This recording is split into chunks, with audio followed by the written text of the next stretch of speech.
ሰላም ቤተሰቦች፣ በዛሬ ቪዲዮ በሁላችንም ቤት የሚገኘው ቫዝሊን ቆዳን ከማለስለስ ውጪ የሚሰጠንን ለየት ያሉ ጥቅሞች ነግራችኋለሁ። እንደ ቅንድብ ጄል ያገለግላል።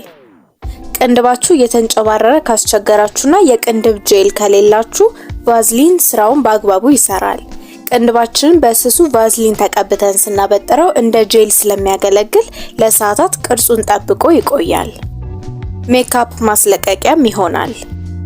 ሜካፕ ስናስለቅቅ በሶፍት ወይም በዋይፕስ ከማስለቀቅ ይልቅ የሜካፕ ሪሙቨርን መጠቀም ይመከራል።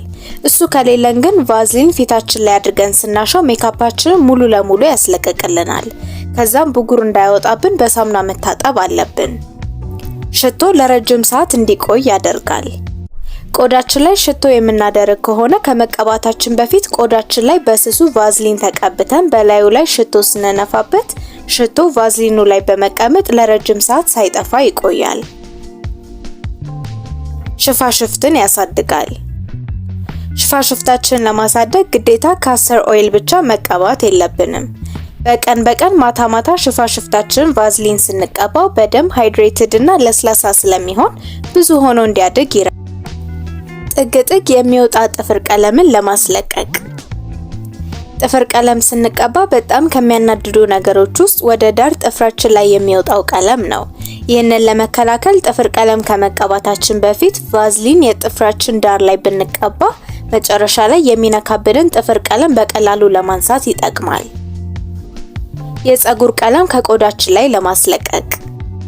ልክ እንደ ጥፍር ቀለም ፀጉራችንን ቀለም ስንቀባ ቀለሙ ከቆዳችን ላይ ቶሎ የማይለቅ ከሆነ ከመቀባታችን በፊት ቆዳችን ቫዝሊን ብንቀባው ቀለሙ መጨረሻ ላይ በቀላሉ ይነሳል። ስክራብ ለማዘጋጀት።